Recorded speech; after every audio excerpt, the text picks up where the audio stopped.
As a performance dietitian, I spend my day helping athletes and high performers get every advantage possible, and hydration is one of the biggest difference makers. But what most people don't realize is hydration isn't just about how much water you drink, but how your body actually absorbs and utilizes it. And Protect Hydration is the only hydration supplement that I recommend. It's a liquid electrolyte supplement that absorbs more efficiently than any powder on the market. The precise formula of sodium, potassium, and magnesium matches exactly what you lose in sweat, with no sugar, no dyes, and no artificial ingredients. I've tested nearly every hydration product on the market, and nothing comes close to the performance and purity of Protect. It's veteran-owned, made in the USA, and it's the only product I trust for myself and my clients. If you take your performance seriously, go to protect.com/truth and experience the difference real hydration makes. Sleep is the foundation of every goal. If you want to look good, feel good, and perform well, it has to start with sleep. And great sleep starts with a great mattress. And that's why I use a Tuft & Needle mattress, because it forms to my body, keeps me cool at night, and ensures that I wake up each morning ready to perform. So go to the Tuft & Needle link in the show notes, make the purchase, and find out what a difference quality sleep makes.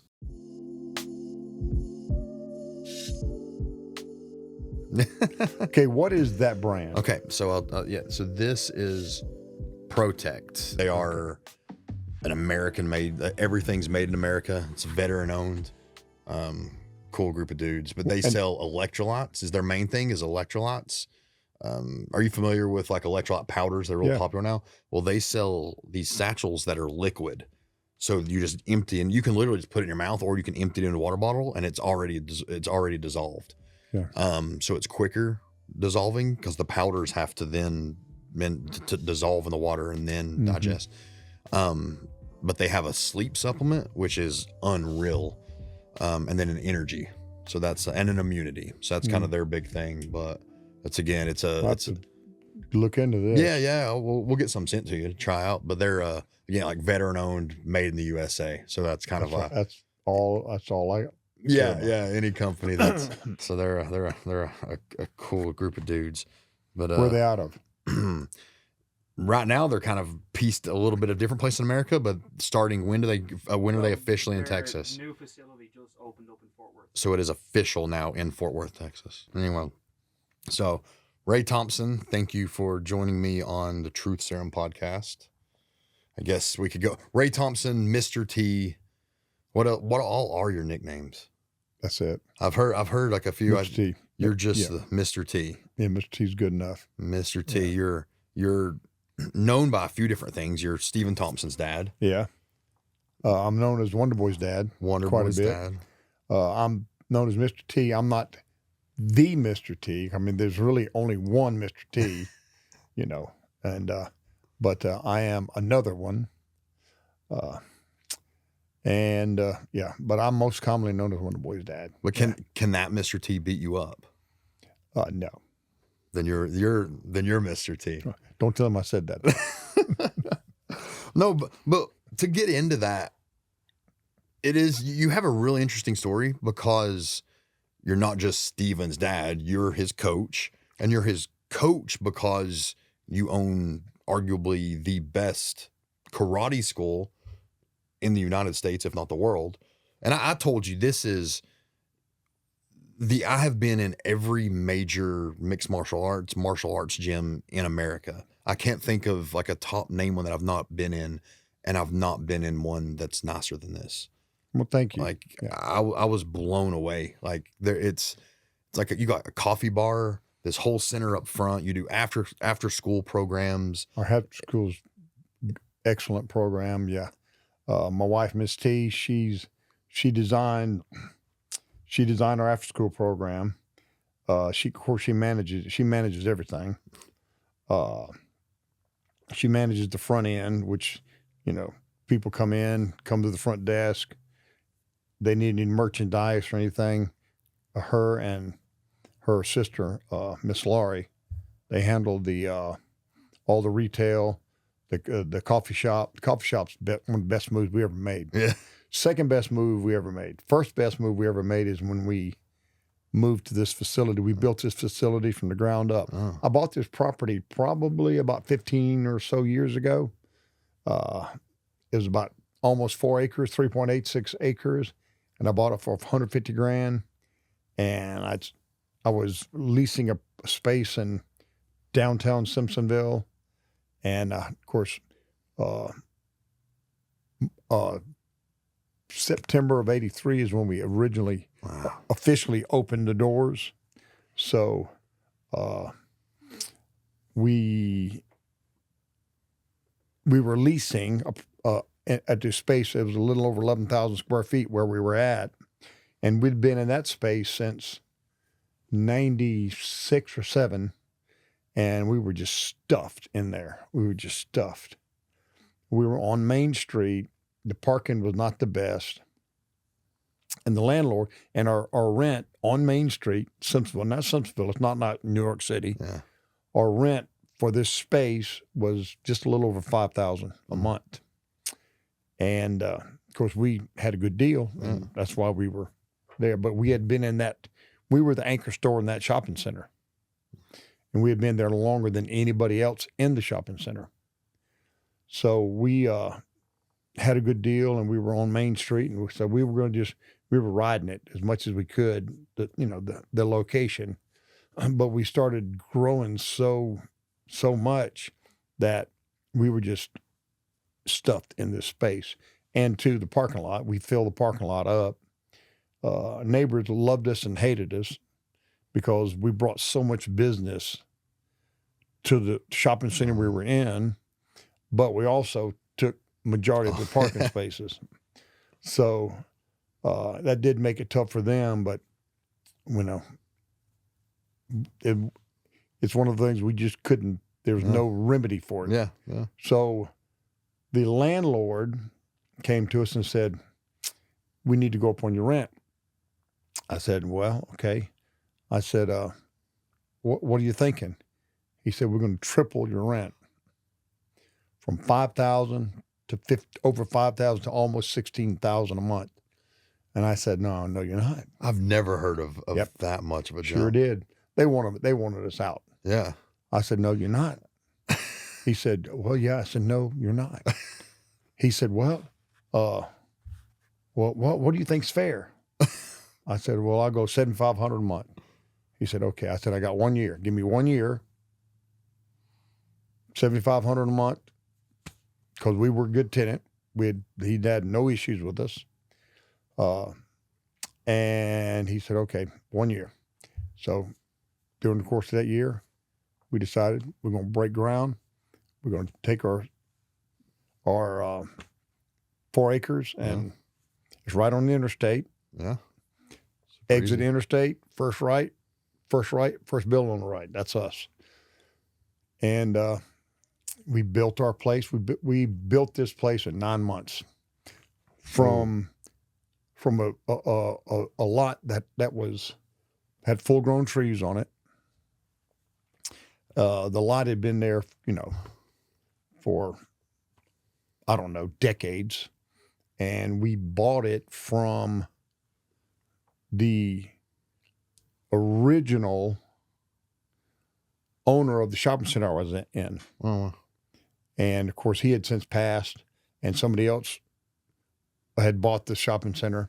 So that owner was the one that we did the $7,500 a month deal with, and we built on our space. The guy we had build our property, he was amazing. A guy named Ron Thomas,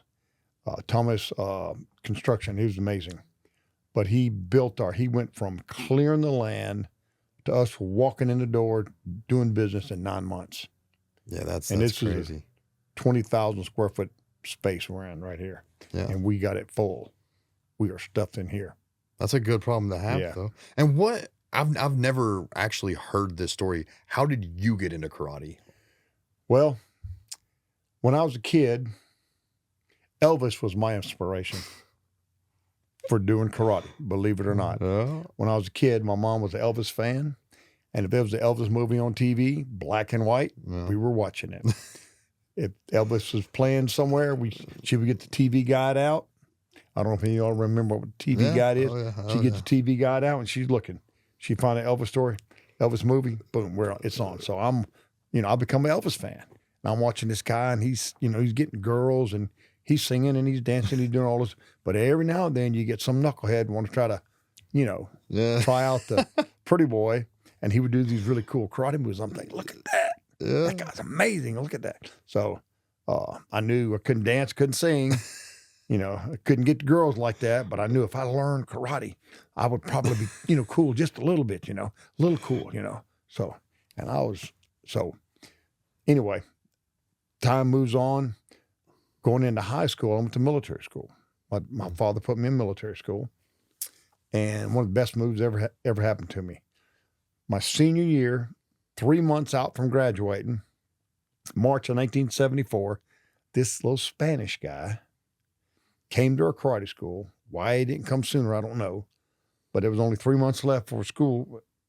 We graduated and everybody goes home. He decides he wants to know if we want to teach karate at our school. So they had a calling at the mess hall while we were eating it. Anybody interested in studying karate, meet at the gym. And I was there. And this guy came in, he started teaching. I think he had right off the bat like 10 students or something from our school we were at. Carlisle Military was in Bamberg, South Carolina. It closed down back in the 70s, but it's kind of heartbreaking. But I started training karate with this guy. Been at it ever since. If you care about performance, what you fuel your body with matters. Essential Provisions was created for people who demand more endurance, more energy, and more from life. Their Sustain Energy Blend is built from real nutrient-dense ingredients. Things like coconut MCTs, chia seeds, and grass-fed collagen. You get long-lasting energy, sustained focus, and all with just 1 gram of natural sugar. Whether you're training, competing, hiking, hunting, or just grinding through the day, this is fuel that can actually keep up. So go to the Essential Provisions link in the show notes and save 10%. Because above average fuel leads to above average performance. Half-Face Blades makes 100% American-made knives for the world's best military operators, hunters, and chefs. People who need knives to make a living or stay alive. That's why I trust them with my own everyday carry knife. So if things like buying American and high performance matter to you, head over to halffaceblades.com and throw away your cheap gas station knives.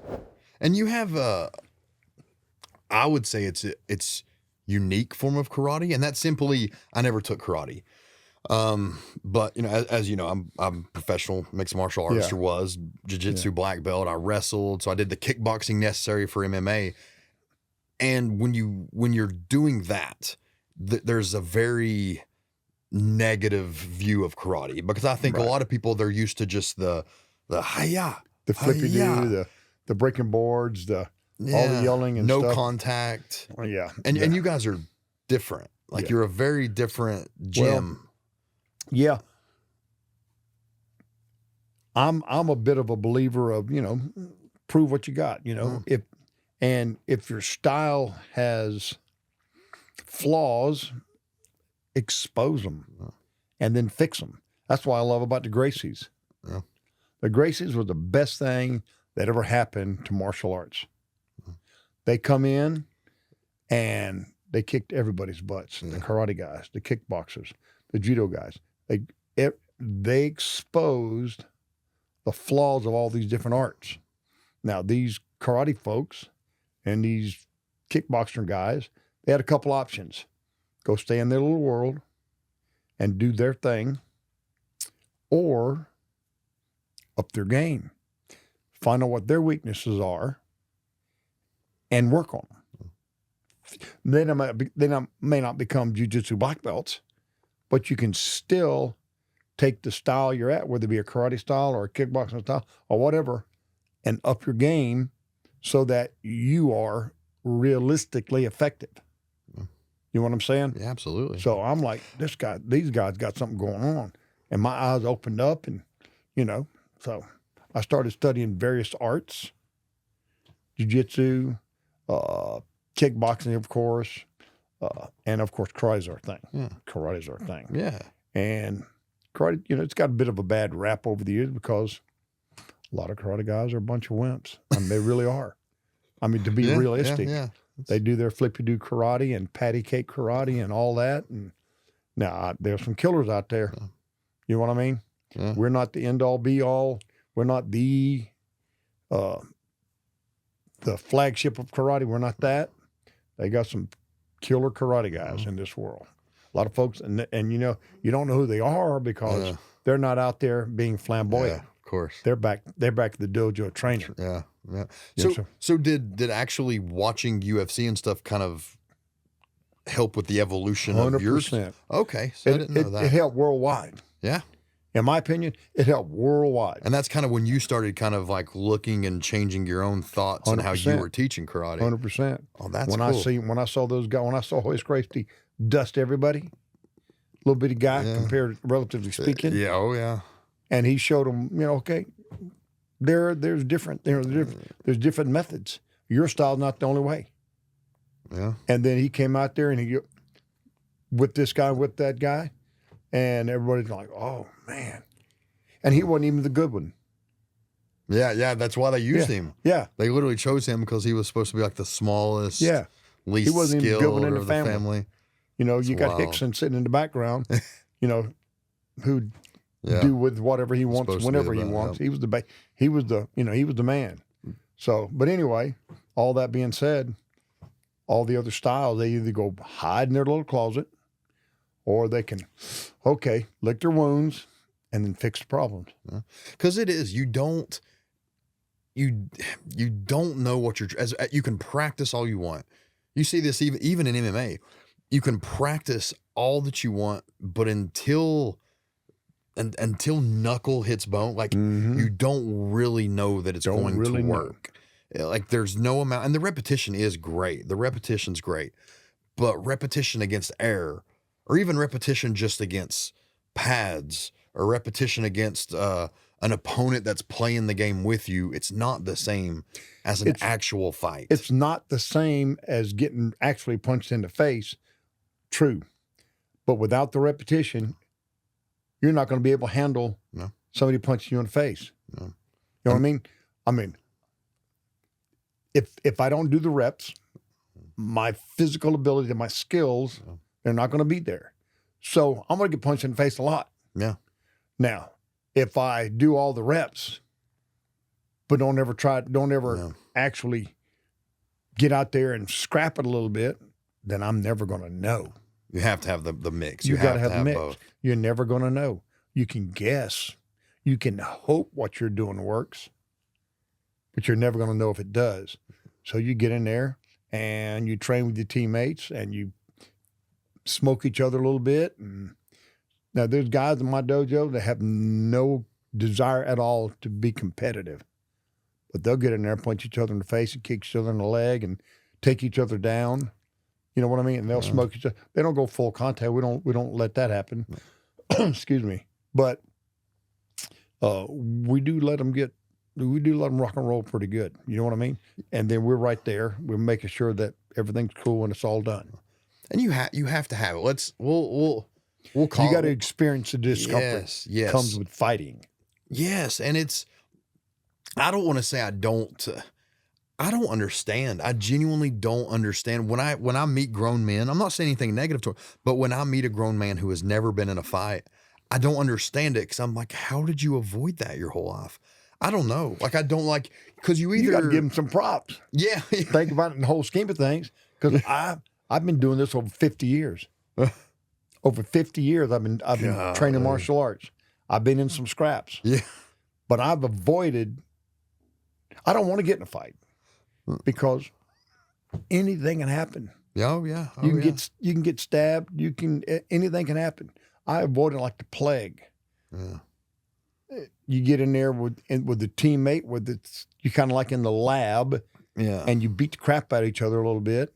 Where you got somebody monitoring, you get an idea, but to be real, to actually be in that street situation, I avoid that. It is different, but I'm not even talking about that. And I know you've been in fights because I literally just saw a poster of you stomping someone in the head at was it the South Carolina's toughest? It was competition? that was back in the 1980, I think it was early 80s, and there was this promoter came out of Atlanta, I don't even remember the guy's name.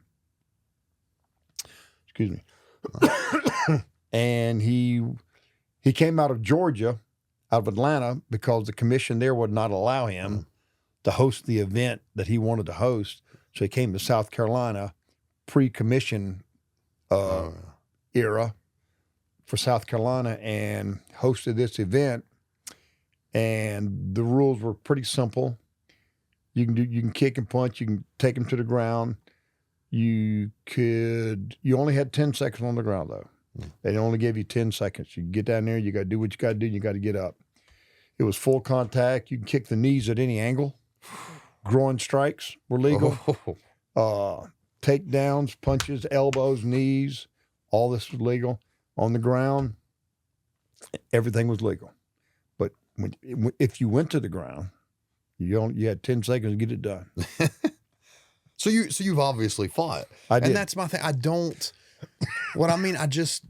saw a quote once. It was something like, how much do you truly know about yourself if you've never been in a fight? Yeah. And it's a true thing. And I can tell you from a real thing. From my own experience, I was bullied as a kid. I wasn't good at sports. I wasn't really good at anything.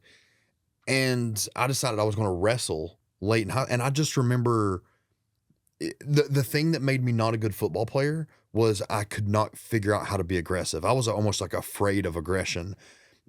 And then my first wrestling match, I didn't really know the rules because I joined practice like 2 days before the first match. Wow. Because our coach like signed us up for a tournament, and I didn't really have like a coach who, he wasn't the best coach when it came to technical type stuff. He just we were in great shape, but I didn't know the rules. I knew you had to pin the guy. Like I knew that there were some holds. I knew that you had to like tackle the guy to the ground. And again, I was the passive kid. If I happened to knock someone down on the football field, I would get fussed at by my coach because I'd be like helping them up, you know? And then something with my first ever wrestling match, the guy gets on top of me and starts cross-facing me. And I'm like, well, we can hit? I had no idea. I never even watched a wrestling match. And you know, cross-facing in wrestling is legal. Yeah. And it is a strike. You just have to be going horizontal. It's rough. I'm like, okay, well, I guess we can do more. And somehow I reverse and I get on top of the guy and I start forearming him in the head. And I get suspended. I get kicked out. Like I lose the match, suspended. I'm like, man, this is fun. And I don't even know how to explain it. And from that moment on, I'm like, I love this. And then as you know, like I wrestled and I became an amateur martial artist. And I just remember for some reason, like through fighting, I found capabilities in myself that I had no idea. Like I would watch these other kids, you know, like the star quarterback. I'm like, man, why didn't God give me that talent? Or the basketball player, why didn't God give me that? Like why? And I felt like that. I was so jealous that these kids had this talent and I just didn't have it. And I'm like, holy smokes, this is a sport or a thing. I've never even called it fighting a sport. It's a fight. But it is an event that rewards toughness and hard work. Madness. Yes. It rewards madness. Yeah, it really does. And I'm like, wow, I can do this. And I was good at it. And it just unlocked things in me that I didn't know I was capable of. And I love that. And I love that. That's one of my favorite things about fighting. You can find out you're tougher than you ever thought you were because you can take punishment look, the punishment guys in our sport take, like guys in other sports, you see basketball players, football players, baseball players, they get hit and they're like on the ground for 15 minutes. Yeah.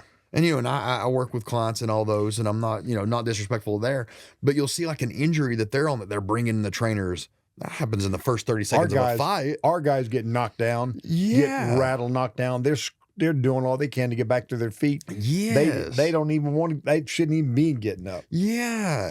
But they're scrambling to get up to get back at it. Yes. And it's because you've proved your ability to do that time and time again through that repetition and through the gym. And it's the most beautiful sport. I always tell people, it's the first sport ever. Yeah. And someone inevitably always says, well, no, running's the first sport. And my reply is like, no, running's what they did if they weren't good at fighting. Like fighting 100%. Came first. In the Bible, right. It's the first event we hear is Cain killing Abel. That's right. 100%. Like that's one of the first things we hear. Like running happened to the guys who didn't want to fight anymore. That's right. But it's such a beautiful art. And I do think it's a maker of men. It is. I really truly do. And I've had a lot of conversations with you, working with Stephen about fatherhood. Cause I started working with Stephen. I knew you all before I had kids, and then I have kids and I've come to you with questions cause I do, like, I look up to you for the fact that Stephen he'll go down as one of the greatest fighters ever, but he is known by everyone as like the nicest human. And he is literally that guy. I get asked that constantly. Like, is that fake? I'm like, no, it's not. He is insanely, almost like obnoxiously nice. Because you're sitting there with him. You're like, I can't out nice him. Like, there's nothing I can do to look like the good guy. That way. And that he wants to please everybody. Absolutely. And he does. And that takes something special because it shows that you can be both. Like, you can be both that. You can be the super respectful, the kind person that's ready and capable of extreme violence if it has to happen. And that's perfect. I think that especially now in modern times, that's getting pushed away, but it's so important. It's so important. And my kids can be a bit feral, especially my youngest. That kid can be feral. He likes to fight. He loves to roughhouse. Embrace it. Yes. Embrace it. And I've found myself kind of like, oh gosh, like how do we get this out? And then I'm like, I'm reminding myself, no, because if he's not aggressive, if he's not physical, what happens if he finds someone that is? Right. Like he needs to be. Like, I do think it's an important thing. And I'm curious, like, what your views are, because you also, not just your own boys, but you've coached hundreds of kids, if not thousands at this point. And what do you see as if you were trying to talk to a parent, and some of the lessons you've taught me and you've told me, like, how to raise tough little boys? Well, I'm sure everybody's heard Jordan Peterson's take on it. He says it best. They need to, how do you say it? They need to live dangerously, safely, or something to that effect. Yeah, I've heard it. They, moms and dads today want to bubble wrap their kids. They don't want them to experience any discomfort or any, they don't want them to, experience any, no, you can't have that. No, you can't do that. They don't want them to do that. They need that. That's what our kids need. They need to be told, no, you can't do that. You fell down, get up, shut up, get up, and get back at it. Rub a little dirt in it, keep going. Whatever. Instead of, oh, you poor thing, you poor little. Nah. My grandkids hit the ground. Nah, get up, let's go. You know what I mean? Yeah. Don't think I'm, I want to reach down there and grab them and hug them. But I know that if I coddle them all the time, let mom do that. Mom can do that. But dads, we don't need to be coddling them. Yeah. Men turn boys into men. Women can't. And there's things women can do that men can't do. That's exactly right. That's exactly right. I could not turn my daughter into a woman. I can't do it. I don't have what it takes. I'm not built for it. Women, let me tell you, women rule. I mean, the whole reality of it is they do. They rule. But they can't rule without us. You understand what I'm saying? Because we're at the front line. Yeah. Men are the front line. And that's why it works that way together. Right. That's why it works so good. Yeah. When you have a cohesive unit, like a man that knows his place and knows his skill set, and a woman that does the same, and they respect each other's positions, and that works great. And their kids grow to be happier, healthier. It's just such a great environment. How we got on the family thing, I don't know. But But We were but talking that- about raising tough kids. Oh yeah, that's right. We were okay, but that's the reality of it, and that's what we need.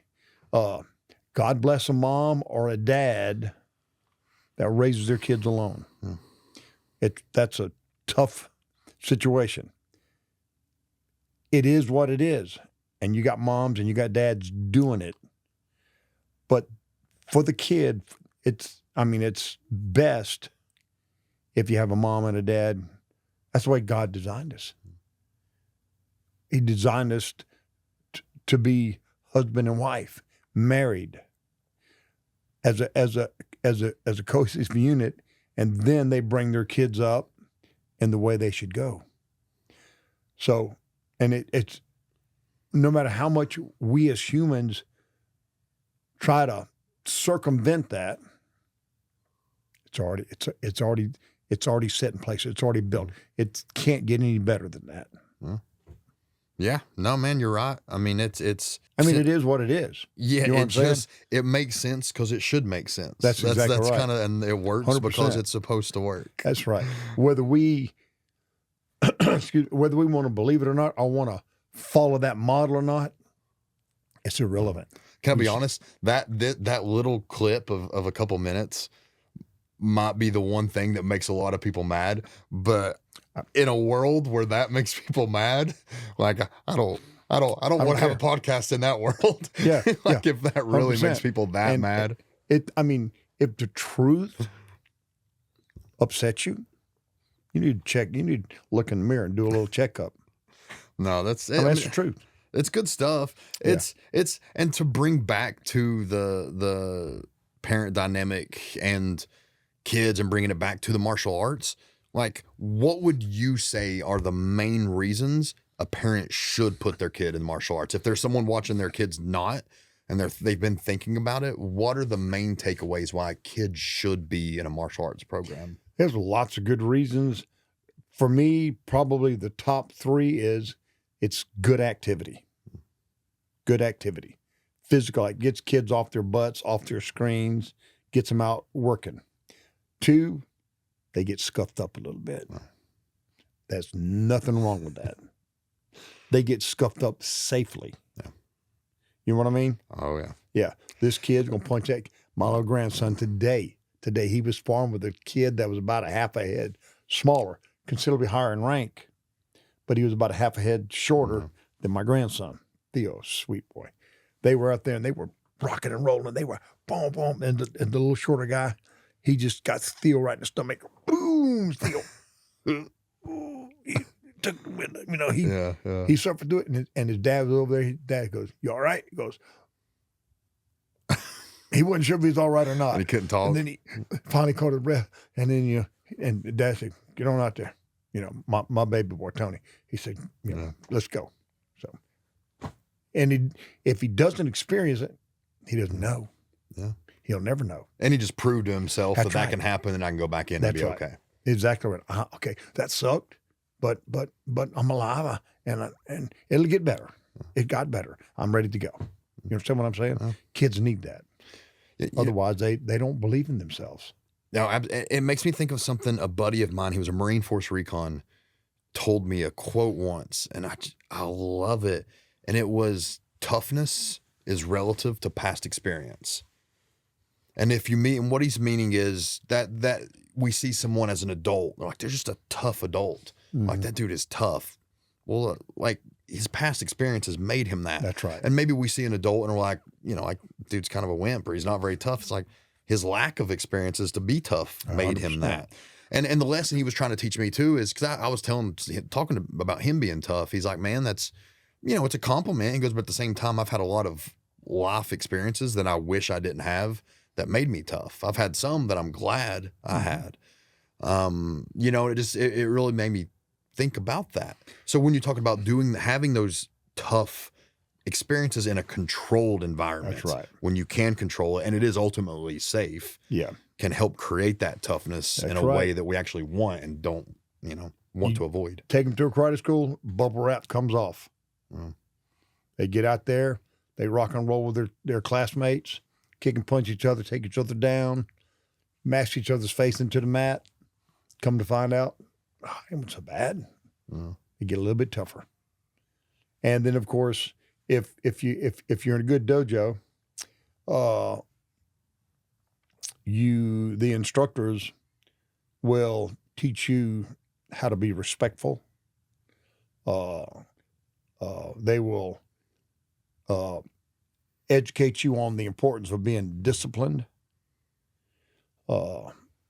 There's so many benefits to martial arts. It doesn't matter if it's MMA or karate or kickboxing. Your instructors are, they're the key. Yeah. They're the key.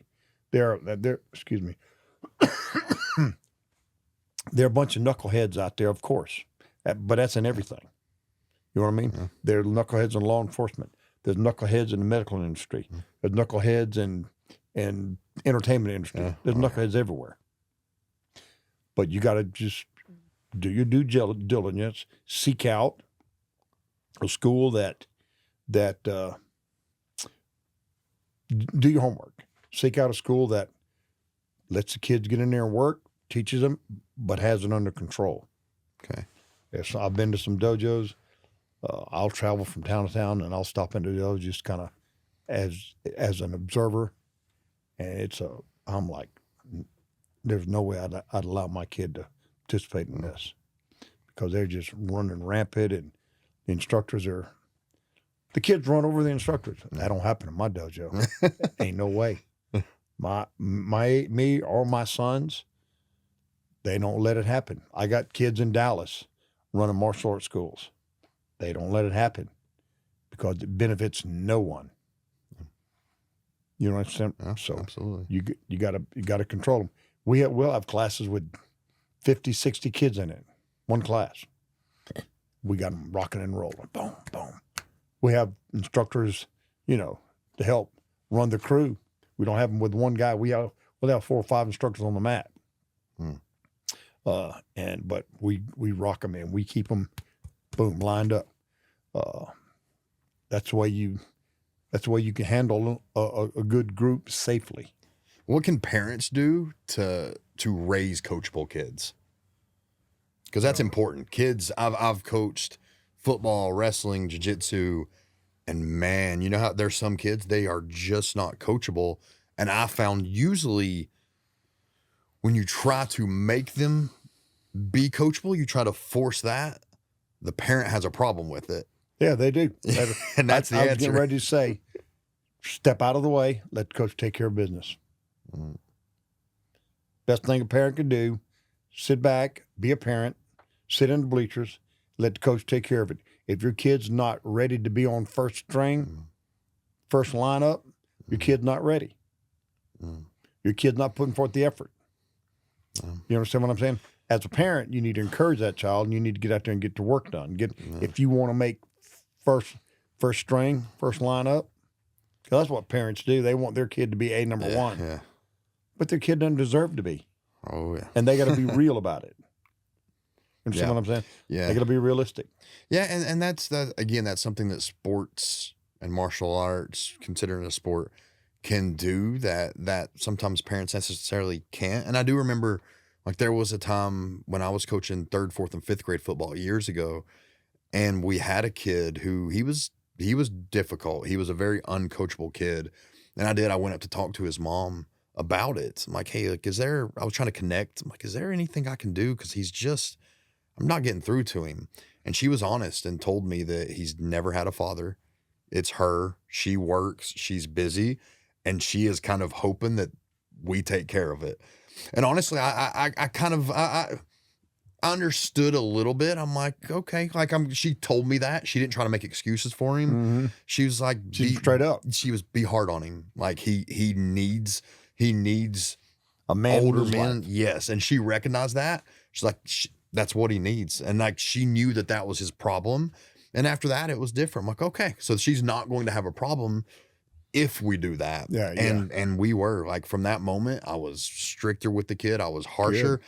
And the kid not only became coachable, like you could see his level of respect for me just increase. Like he got to where like you could tell he wanted that. He loved it because he was missing it. He didn't have it. Gosh, the kid's gosh, telling my age a bit. The kid's in college now. To even think that, my goodness. But great kid. He's a great kid. He needed coaches that could step in, and because he didn't have a father figure. Parents need to get out of the way. Let the karate teacher teach karate. Let the football coaches coach the kids. Baseball coaches, soccer coaches, get out of the way. Let them do the job. If the parents want to coach their kids, get on the field and coach them. You know what I mean? You brought them to me. I didn't come to you. You came to me. You brought me your child. I'm going to coach him.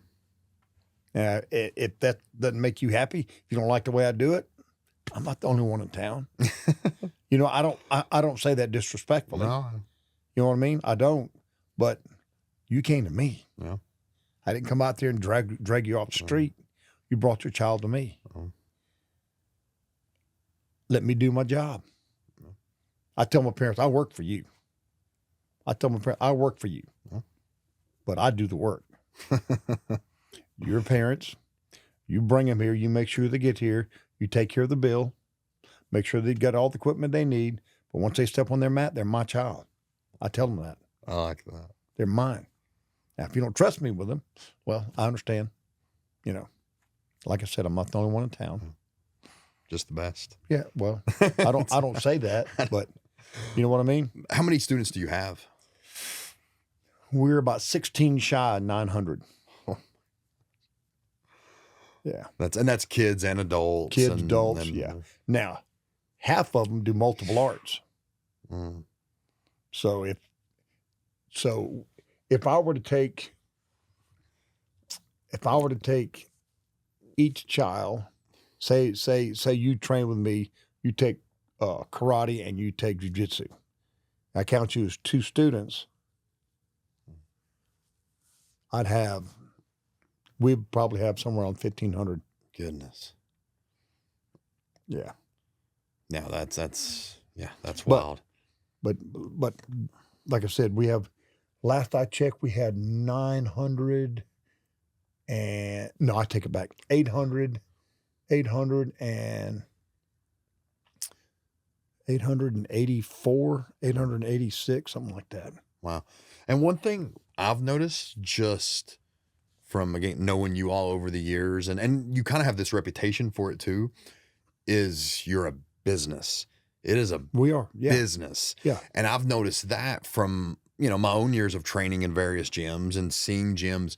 You get a lot of martial arts studios and regular gyms too, in the fitness world, but you get a lot of gyms and studios that they were never meant to be a business. Maybe you get someone, so you get a karate guy who's like, you know what? I like karate or I like jiu-jitsu. I don't want to get a real job. I'm just going to open up a gym so I can do this all day. And those gyms suck. They don't know what they're doing. They always suck. Yeah. They come in and you can see it. You can see it. They might pull out 1 or 2 good students who happen, despite the poor training, end up being good, but they're not a well-oiled machine. And you owe it to your students to have a clean, presentable, safe, and healthy environment. And you can't do that without, it takes money. Yeah. That's why we work. You know what I mean? Yeah. It's not I think what makes us work is that, or makes us as successful as we are, is that we're not one of the dojos that open the doors to figure out ways to just bleed money out of you. We open the doors, we go into class, and we just kill it. We, as instructors, we get out and we just get with it. Yeah. And our clients, they see it. Yeah. You know what I mean? They see it.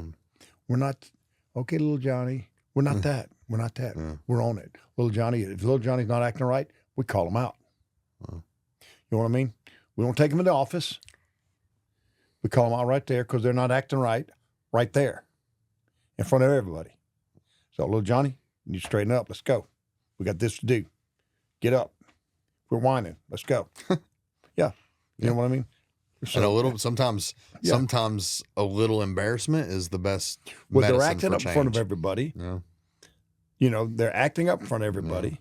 So they're going to be corrected in front of everybody. And guess what? Everybody learns a lesson. Yeah. You understand what I'm saying? Oh, absolutely. And one Yeah. thing you guys I think do too so well is you don't, like you said, you're not just bleeding money. You guys invest in We do. you invest in the kids. Like you have an after school program where Stephen goes and picks up kids Yeah, Stephen and goes- brings kids from school. This is the first year that I'm not driving. Yeah. I've been driving the bus for years, but I told myself, I'll be 70 on my next birthday. Really? Yep. I didn't know that. And I told my wife, I said, Miss T, I said, I'm not going to drive this year. Well, I said I told her. I mean, I kind of, Yeah. you know. I You suggested know how it. that, yeah. Hey, baby, you know. I will say this. I did notice. So there's parking places. Yeah. There's parking places, and hers is right at the door, and yours is Down at Yeah, the very yours end. is at the I'm the end. last guy. Yeah. I'm the one farthest away from the door. I'm the one closest to the dumpster. no, but that is like you have that. So you have this after school program where you come in, and I saw like there's places for the kids to do their homework. We go pick our kids up from school. We got 5 buses. We put drivers in them. They go pick kids up. We only service our students. Yeah. If you're a student of ours, then you're eligible to be a part of our after school program. There's a fee for it. You know, you got to, there's equipment you got to take care of. People you got to pay to run after school. We go pick our kids up, bring them to our after school area, and our staff make sure that those kids get a little snack. They get their homework done before they leave. Well, Yeah, we get their homework done right there. and parents have to appreciate that. And when the kids go home, now we do have some kids that'll, they'll twist, they'll fib a little bit and say they don't have any. Yeah. But we go through their book bags and we look, make sure that okay, here's the list of homeworks he's got to do. We make them get it.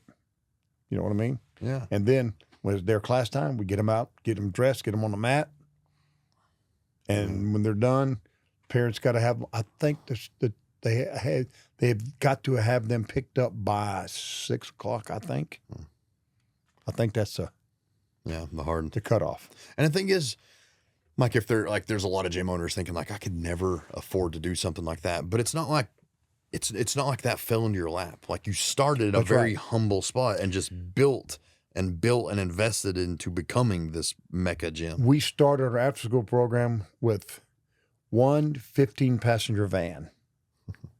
Started one 15-passenger van. Probably it was back in the, I want to say, early to mid 90s when we started our after school program. We had one 15-passenger van and we grew it.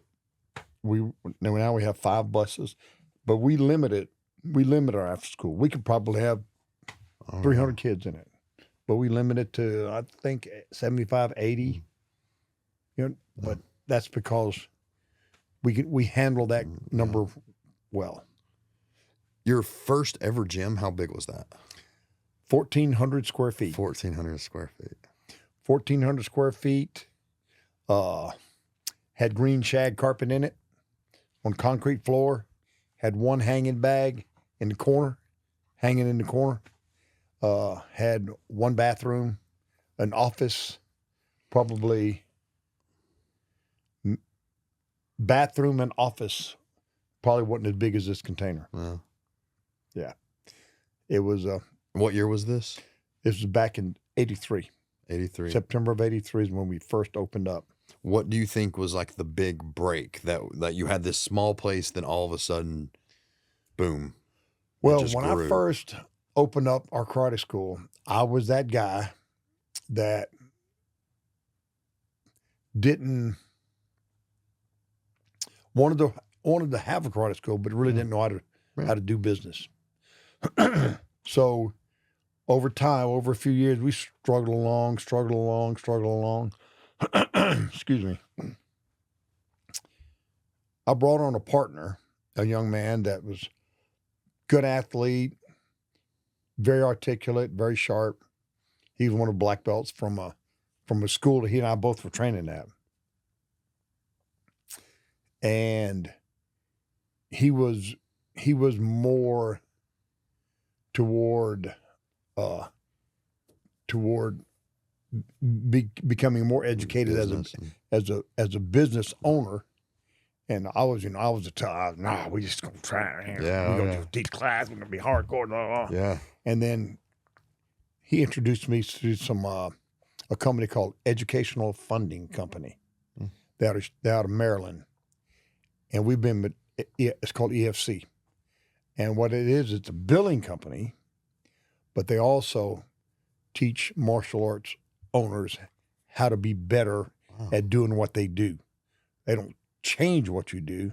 They teach you how to be better at getting that message across, and also how to better run your business. So we started studying and learning, and I still got my killers. You know what I mean? Yeah. You know, because back in the day, it's all I wanted. Killers in the dojo. But I had a guy, he's passed away now. He said, Ray, he had a massive school up in New York, Syracuse, New York. He said, Ray, I got to ask you a question. At the time, I was very new at coming on and studying with EFC, Educational Funding Company. And this guy was a mover and shaker in the company. One of the top, he was the top martial arts school owner.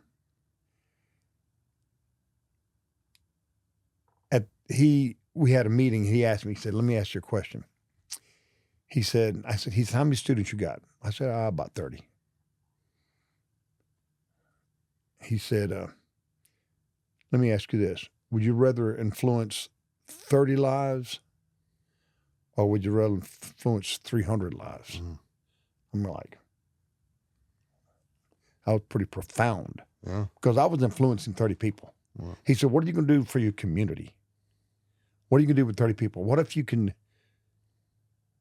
influence 300 people? Yeah. How's that going to benefit your community? It's because it's not all about you.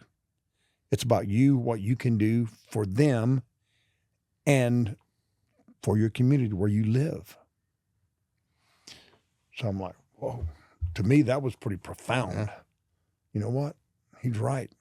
So I still have my killers, you know, my hardcore fighters, but I have people in the dojo that been sitting on the couch for years.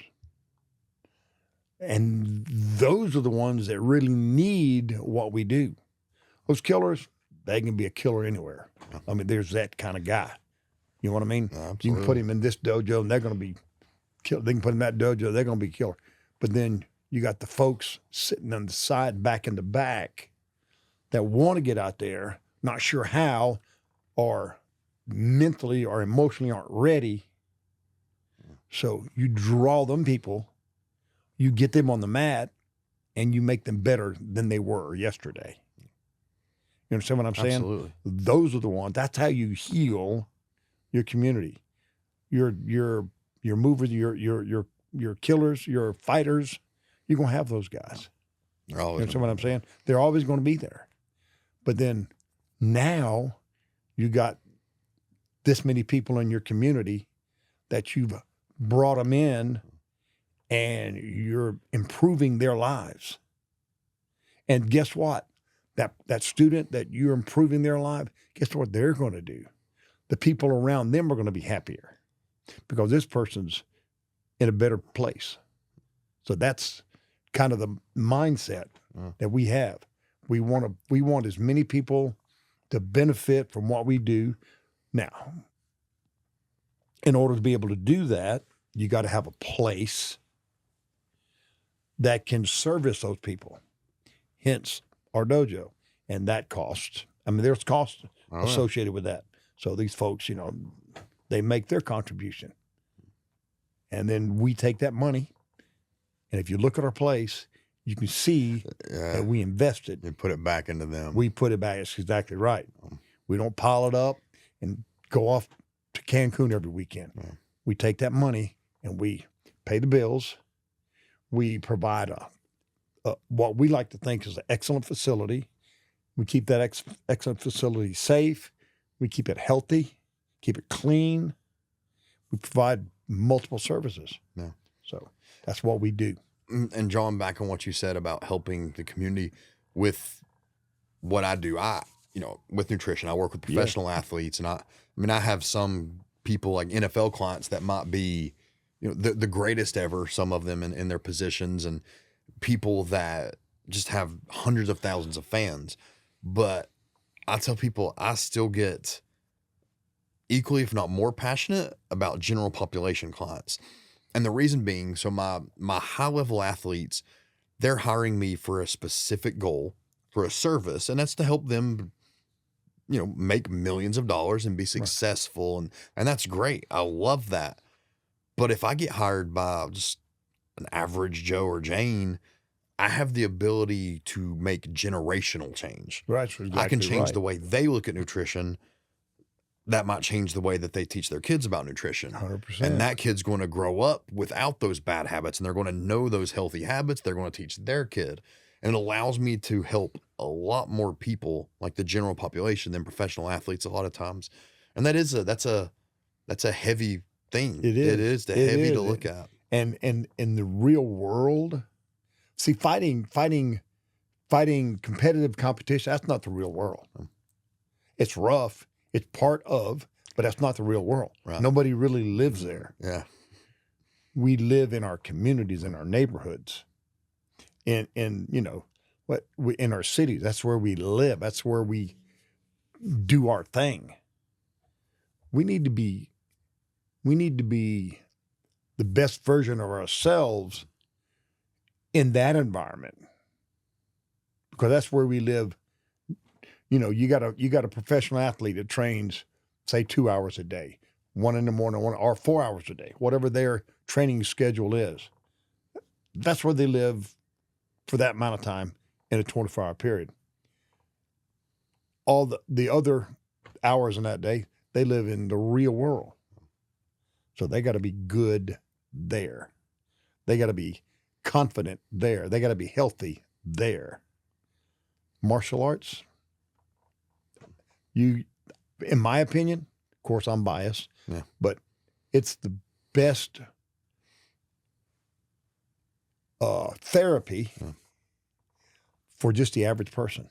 Best therapy.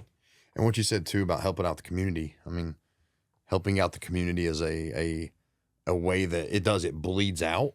Yeah. And if more people kind of took that, you go into your gym, like we said, I saw one flag, and it was the American flag, and I saw like 10 of them. So you're very obviously a very proud, and I've known you long enough to know you love America. I do. And that is a way to have a nationwide change. It really is.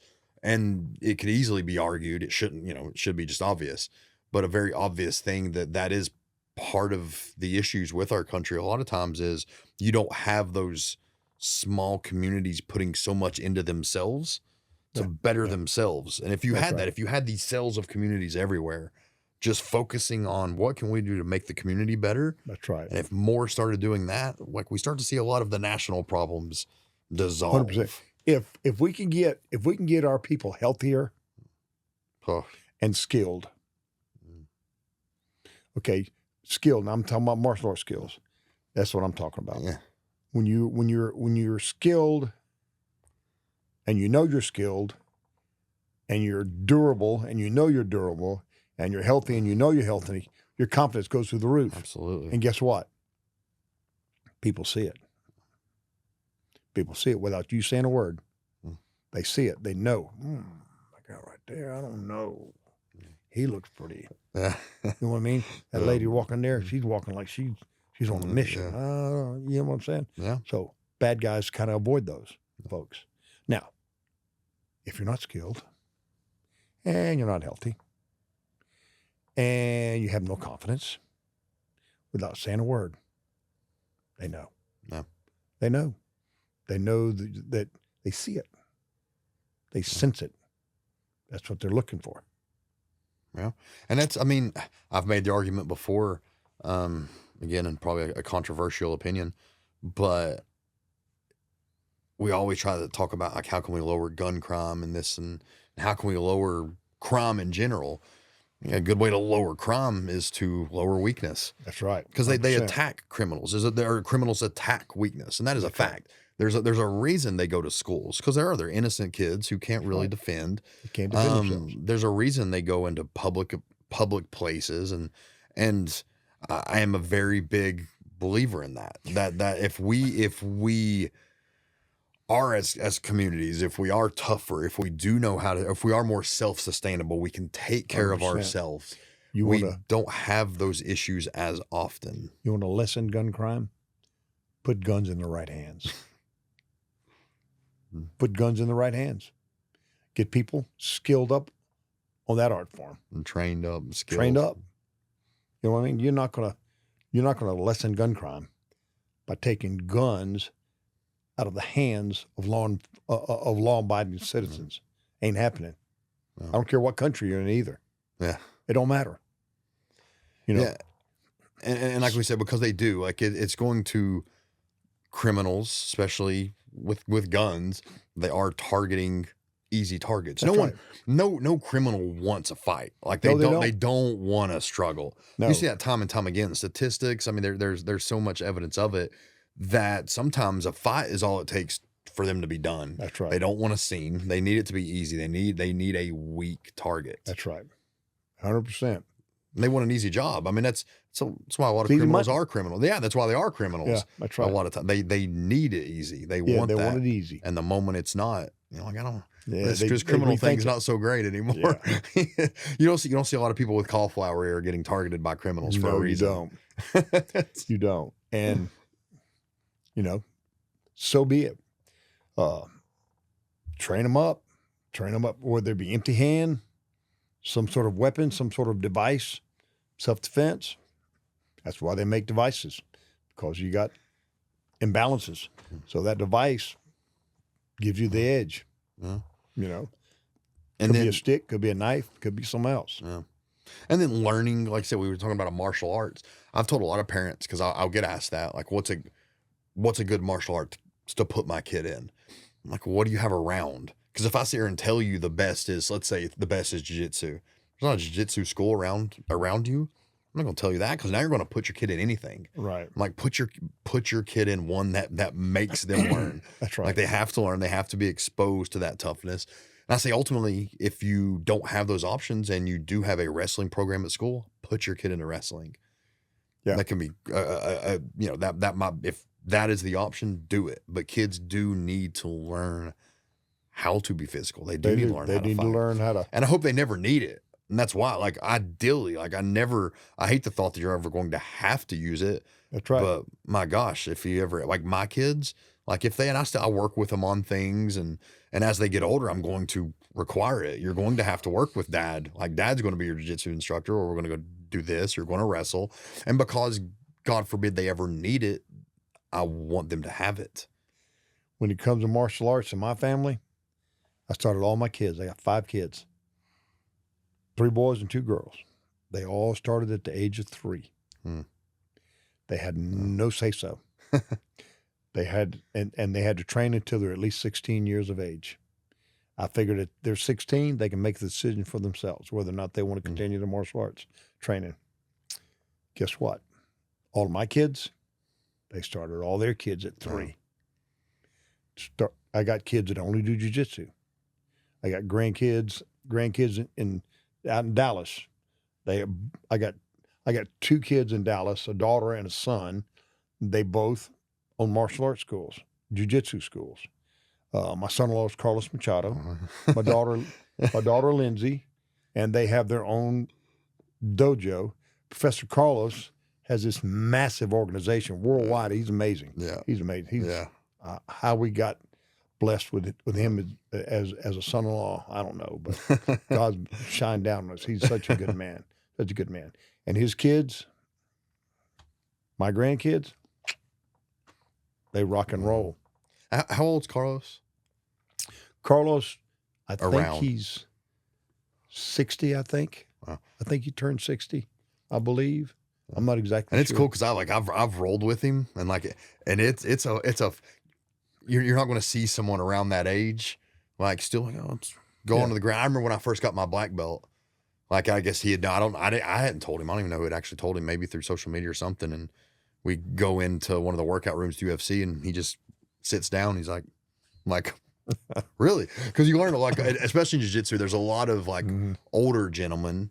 I'm not disrespecting them, but they get their black belt, like, I'm done. Like, I'm not rolling anymore. Right. And here's this guy, you know, at that time, I guess, pushing 60, and he'd heard, I just got my black belt, and I'm, at that time, 35 years old, you know, pretty muscular, strong dude. And he's like, I want you. I'm like, oh my Professor gosh. Carlos, I tell everybody, he's the only guy that I know that'll smash you on the mat and make you like it. He's just amazing. He's that kind of guy. He'll just, and he's just amazing. Real methodical. Like he showed technical. me, I remember he showed me, what was trying to remember exactly. Oh, it was just a simple Kimura. It was just a Kimura, and he had like 8 steps to that Kimura that I had just never thought of before. You start with the head, then you go to the shoulder, and you control here and here. And, you know, I'd made it that far by just going over. But he added all these little key ingredients leading up to that point that I had never even thought of. He starts working it and you can't stop it. You know what I mean? That's martial arts right there. Yeah. So that's a testament to you have like a whole family of martial artists. Yeah. So Professor Carlos is our jiu-jitsu blood. Of course, my youngest son, Tony, he married Chris Weidman's sister. They have 4 kids already. So we have the Weidman connection. So we have that wrestling pedigree. And the whole Weidman family, they're all a bunch of killers, you know. There's Charlie 3, which is Chris's dad. He's such a cool dude. He never did martial arts himself, but he got his boys started in wrestling. So there's 5 Charlies, and Chris Weidman's dad is Charlie 3. There's 2 prior, of course, Charlie 3. And Charlie 3, Chris's dad, his oldest son is Charlie 4 Weidman. And then Charlie 4 had his son, who's Charlie 5, who's wrestling, and he just got accepted to West Point. Oh, wow. And he's wrestling at West Point. He's how old is he? 18, 17, 18, 250 pounds. He's tank. Oh my goodness. Sweet kid. Thank goodness he's a sweet kid because he's a beast. Big kid. He's awesome. And so, you know, we got the jiu-jitsu, we got the wrestling. Of course, you know, we're the striking wing of the family. And we got a pretty, I like to think, pretty good. It's a pretty powerful bloodline. Yeah. Pretty good setup. Bloodline. Yeah. So, and all of our kids, my kids, my grandkids, all my grandkids are training. When they turn 3, they get on the mat. They're either doing karate or they're doing jiu-jitsu out in Texas. My daughter and my son, they started their kids at 3. So, and I'm not sure what their expectations are as far as how old they got to be to train. You know, but all my kids, you start at 3, excuse me, you train till you're at least 16. I can develop the skills in you in that period of time. Yeah. You know what I mean? Oh yeah. So, well, it's something too. I say this a lot. Like I use this a lot on social media. Like your habits become their habits. When I'm talking to parents, like I can't tell you how many parents I've had come to me wanting me to talk to their kid about how to get healthy, how to do this, and I'm like, let me ask you questions, and I'll start talking to the parents. I'm like they want their kid to be more active. They want their kid to eat better. I'm like, what kind of activity do you do? No, well, you know, I'm like, what kind of activity do you do? Like, where's your kid?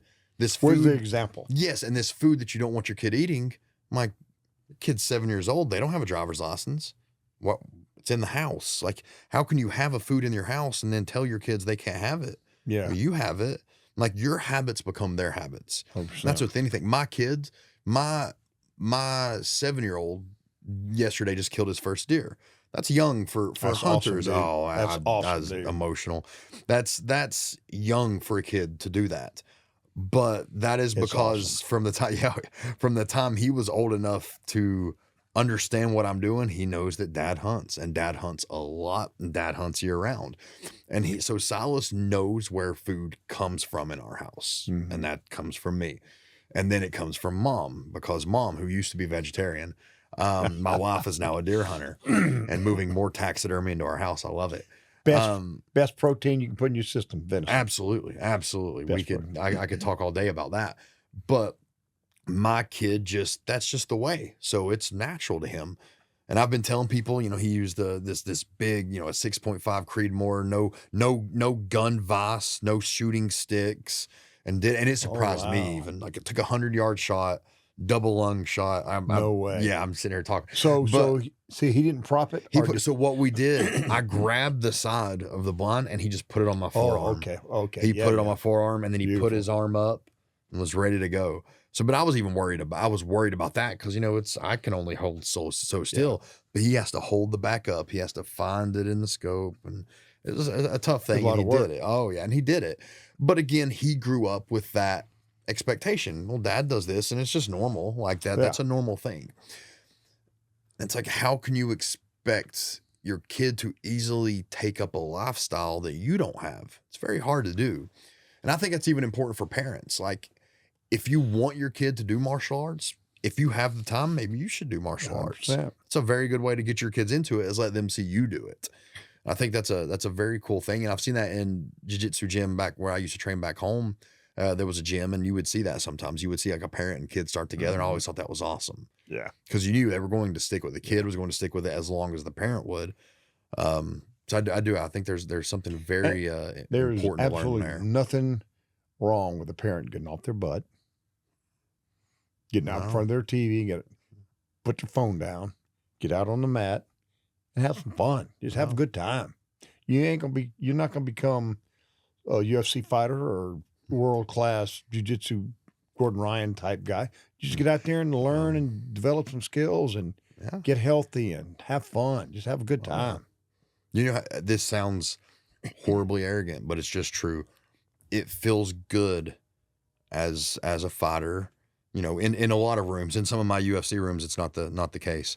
But to be in a room filled with dads and parents, and like, if there was a fight to break out, I'd be okay. Yeah. It feels good to know that. That's right. It really does. It sure does. And I remember my Silas, he asked me, it's been about a year ago, we were just wrestling around because we roughhouse, and my kids love to wrestle at night. And the same thing, I remember my wife, when we first started doing it, she would get so nervous. She's like, be careful. I'm like, he's going to be okay. Like, he's going to be okay. I got this, baby. I got this. Yeah. And now she's just like, okay, she knows, she's used to it. But her son was like, Dad, he's like, when will I be able to beat you up? Like, you'll never beat me up.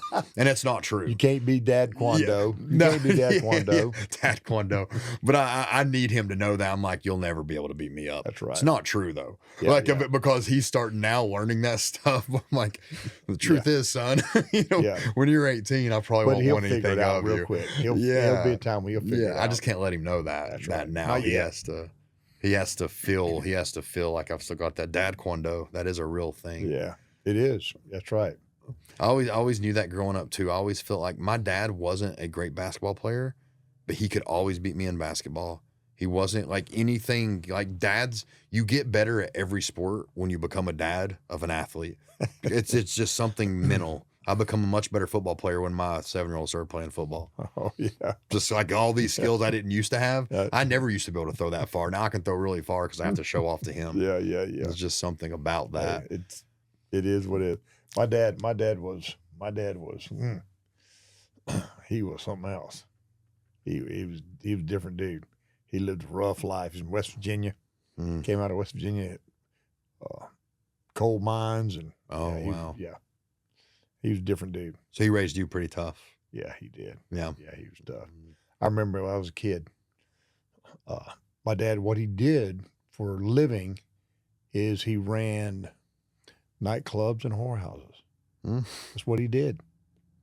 That's what he did for a living. And as a young kid, and I wasn't privy to the prostitution of that side of his You didn't business. know that. It was years as I got older. So as a kid, I had my mom, my dad. We lived in a little town down the lower part of the state, South Carolina, called Monk's Corner. Not a whole lot in Monk's Corner unless you like to fish and hunt. I think I would like Monk's Corner. Yeah, you'd love Monk's Corner. You'd love it. Excuse me. My dad, he had a nightclub in Charleston, which is about a half-hour drive from Monk's Corner. So my mom would get a call 3 o'clock in the morning. The people that worked at his club with him called him Big Ray. He was about 325 pounds. He's a big dude. Oh, my gosh. He was a tank of a man. And my brother, he was off to Vietnam. He's in Vietnam. He was gone. He's out of the house. So I was the oldest son home, and I had two younger sisters. So Mom would wake me up, 12, 13 years old. You got to go get Dad. I'm like, and you know, I didn't even have a driver's license. It's 3 o'clock in the morning. Yep. I said, I gotta go get Dad. She said, yeah, you do, because she didn't want to have to get the girls up and everybody, because he's drunk. Yeah.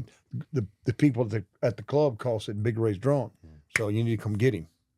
So they were going to let him drive. So they'd steal his keys from him, and then I said, okay. So next thing you know, I'm driving 3 o'clock in the morning, barely look over the thing. I make it to the club, walk in. My dad's sitting on the cup of bar. He's just happy, just drinking away, just, you know. And the people working there say, we're going to help you get him to the car. Get him to the car. We get him in the passenger seat, and he's happy. He's glad to see his son. He's kissing and love. He was happy drunk. Oh, that's good. Yeah. A man named Big Ray needs to be a happy drunk. He was a beast of a dude. So next thing you know, we're driving down the road. He's talking and he's talking. Next thing you know, he passes out. So I'm creeping on home. You know, last thing I want to do is get stopped by the police. So I'm boom. You know, I finally get him home, and pulled in the driveway. Mom, she comes out. She's waiting on me. She's scared to death, because you know how many 12, 13-year-olds. Yeah. Anyway, so I said, what do I do? She said, just lay him over in the seat. So I grab him. He's passed out. I drag him over in the front seat. As I get out, so he lays in that front seat for the rest of the day, and it's hot. We have to open the doors of the car because he's sweating like a pig, and he's oozing alcohol. Yeah. He's detoxing. He was detoxing, yeah. And he's out, and the neighbors, all the neighbors, they were like, Big Ray drunk again. You know, it was one of those situations. And when they see the car doors open, they were Big Ray's passed out in the front seat. So about 12 o'clock, 1 o'clock, he wakes up, comes in the house, goes to bed, finishes, and then off again. But it's just what we had to do. You know what I mean? Yeah. Life's interesting. And It you is. learn things along the way. You know, what 12-year-old, 13-year-old, you know what I mean? Yeah. It has to go through that. Yeah, and you learn Yeah. things, good and bad, Yeah, that that's you right. take on to be like, well, I'm not going to carry on this habit with That's my right. kid. I'm not going to Exactly put right. my kid in that I position. learned those lessons. I certainly did. My kids never experienced anything like that. And one thing I've learned too is sometimes when you come across someone like that, like you could say all this negative stuff if you want to, all this, but then you start looking back at their history and what childhood was like for them. You know, that was probably a result of his childhood. Tell you a little story about my dad. My dad He grew up in West Virginia.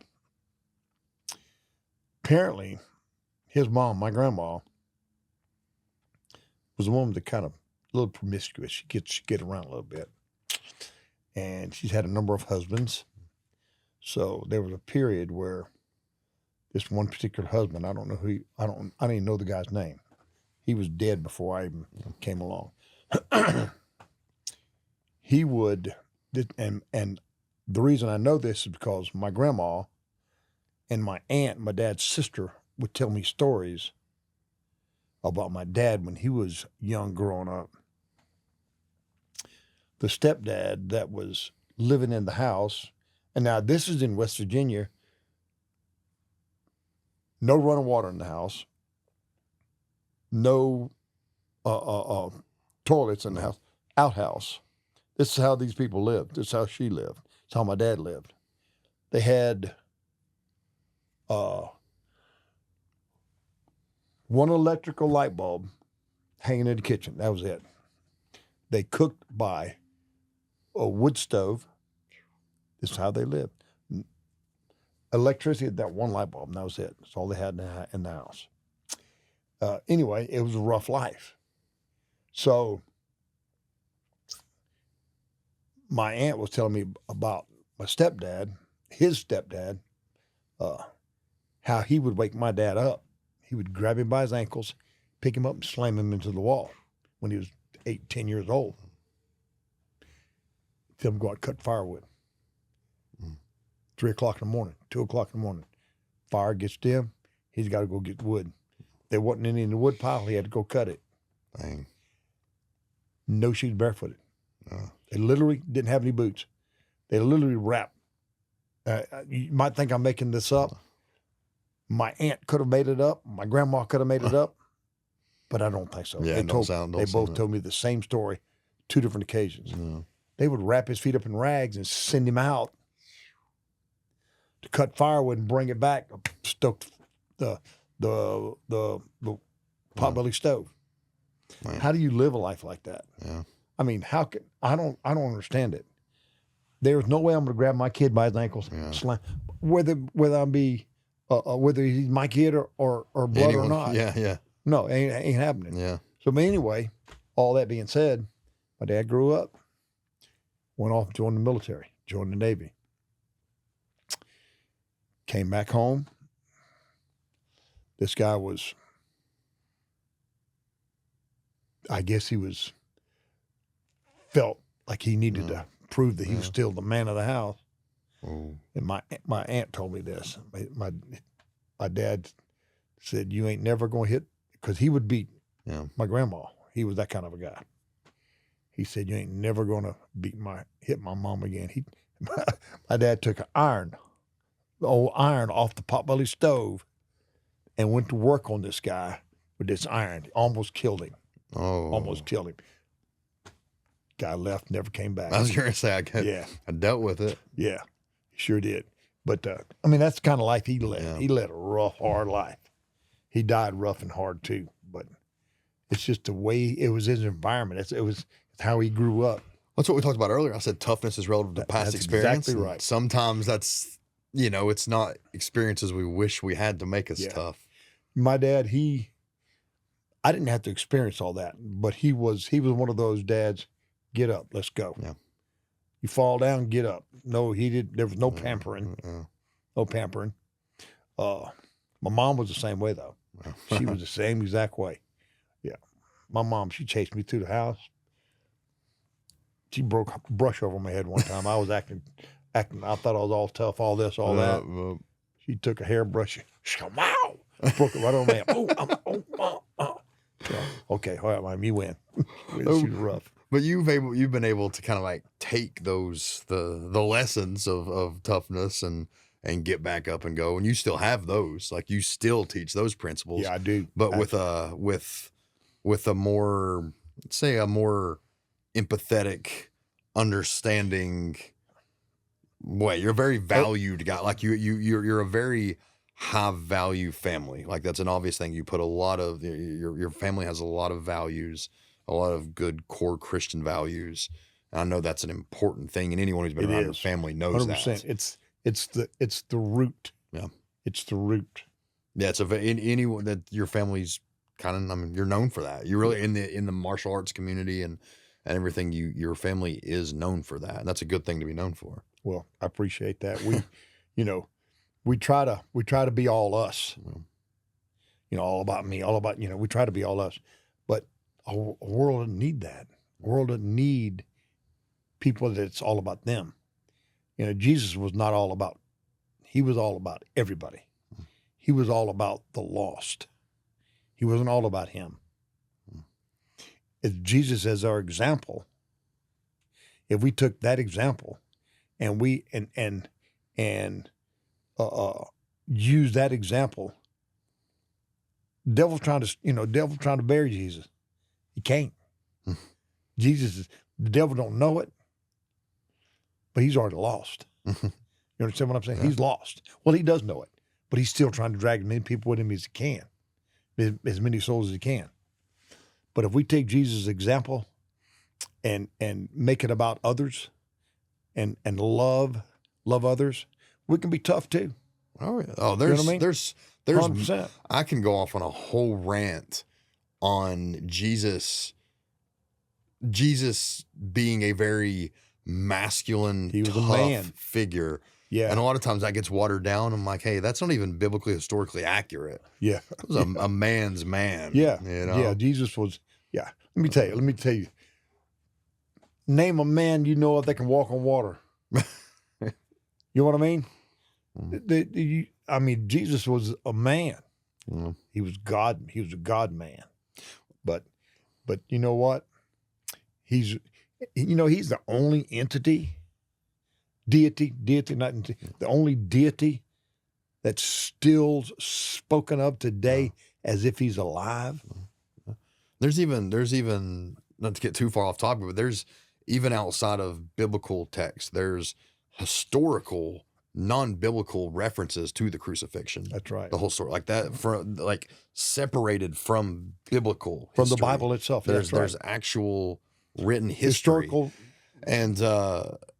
And if you're, if you don't want to believe the theistic side of it, again, historically, if you don't want to believe he's the Messiah, you don't want to believe those things. Well, you have to believe he existed. That's right. Because we have historical evidence of it. Yeah. And we have historical evidence of him going through this crucifixion.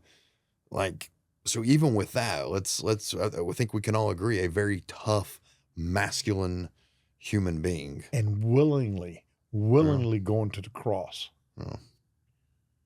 For everyone, even folks, as a man he didn't know. Yeah. You know what I'm saying? As a man. He's God, man. He knew us before we were even. And he's willing to give it all because he knew that in order for us to have any inkling of an opportunity to escape hell, had to be through him. And he went to the cross willingly for us, for those that lambaste him, that hate him, that for everyone that's willing to call him their Lord. It's easy. It's an easy process. The tough part's the changes you're going to need to make as a believer, as a follower. But it's easy to become one of his children. Not hard at all. Yeah. But the world needs, in my opinion, Jesus as the center. That's what the country is founded on. Christian values. It's not, the country's not exclusive. It wasn't designed to be exclusively Christian, but it was designed to be from a Christian perspective. Yeah. So we live in a great country. It's a mess. But we just got a better mess than everybody else, I Yes. think, at least in my opinion. I've been to over 40 countries, and I've not been to a single one I would prefer to live in. Yeah. I mean, it is very blessed to live in it. Yeah. Even the bad things you could say about it, the things we would all want to see improve but it's great to live in a country that those improvements are allowed, and you can vote on those improvements. That's right. Or you can vote against them if you don't want them. And that itself's a beautiful thing. That's right. I had a conversation through, and I'll end it with this because I think it's a great thing. I had a conversation with someone about, they asked me on a Q&A. I do a lot of Q&As on my Instagram, and I pride myself in being able to stay very middle of the road. I can just answer questions without emotion because I don't want to cancel anyone out. I want everyone to see a point. And they were like, do you think Trump winning? It was someone who was, they were trying to get me going. They were like, do you think Trump winning is a good thing? And I know they were trying to make people who don't like Trump mad, and they were trying to make the people who if I said no, they wanted to make Trump people mad. So I was like, well, of course it's a good thing. I said, it's always a good thing. I said, because here's the thing. Even if you don't like him, you got the choice to vote against him. And you don't get that in every country. That's right. And people need to realize that. Like even the ability, the ability for the other guy to win is a blessing, because right. other countries, you don't get that. And if you don't like that person, imagine having that person, and then when they die, you have their son. And then when they die, you have their son. And it's like, even if you don't like the person who won, it's not who you voted for, at least you got to vote and you had a chance. That's right. And that's amazing. We tend to overlook that sometimes if our person loses. I'm like, well, at least you had a chance to vote for the other person. But and you had the opportunity to influence as many people as you wanted to vote your way. yeah, without getting punished for it. That's right. That's right. Exactly right. Without getting punished for it. So. Well, I'm going to bottle it up because I feel like we discussed, even if I didn't, we trailed off, but we literally ended up discussing everything that I think is Thompson. We discussed fighting. We discussed America. We discussed Christianity. We discussed family. And I think anyone who knows you and knows your family, like knows that those are our core values and principles. Like we kind of even inadvertently hit all those, even though I didn't always have all those planned. So well, it's kind of fun. the perfect thing. I had a great time. Oh yeah. Cool. No, I appreciate it. And we're going to have Stephen on as well. So it'll be cool to hear some of those same values from his perspective and point of view. So, man, I appreciate it. You're a great dad. You're a great coach, and it's cool for me. Cause like I said, I was around you before I was a dad. Right. And then I've even seen my own like evolution of like my relationship with you and your family as I had kids. Like I started asking you questions like, hey, what would you do in this scenario? Or how do you think this? Because I had seen how your kids turned out, and I'd seen how I'd heard a lot of your core beliefs and views. And so like, I wanted your opinion. So, well, I appreciate that. So I kind of wanted to have you on here to let others hear that opinion. Cause I do think it's a strong one. So, well, I hope, like I was saying, our world's not perfect, but if we as dads, moms, and martial artists, if we take our martial arts skills, our parenting skills, and if we could just take a little bit of time and see if we can't either instill those skills in our kids instead of just putting them on a screen or putting them on a book or whatever, if we just spend some time doing that, or your interaction is getting them in the car, getting them to the dojo so they can train. Maybe you train with them. Man, let me tell you, that family right there is going to shore up solid. It's going to be good. It's just such a great lifestyle. It is. Yeah, well, man, I appreciate it. It's been a blast. Honored. Thank you. I appreciate it.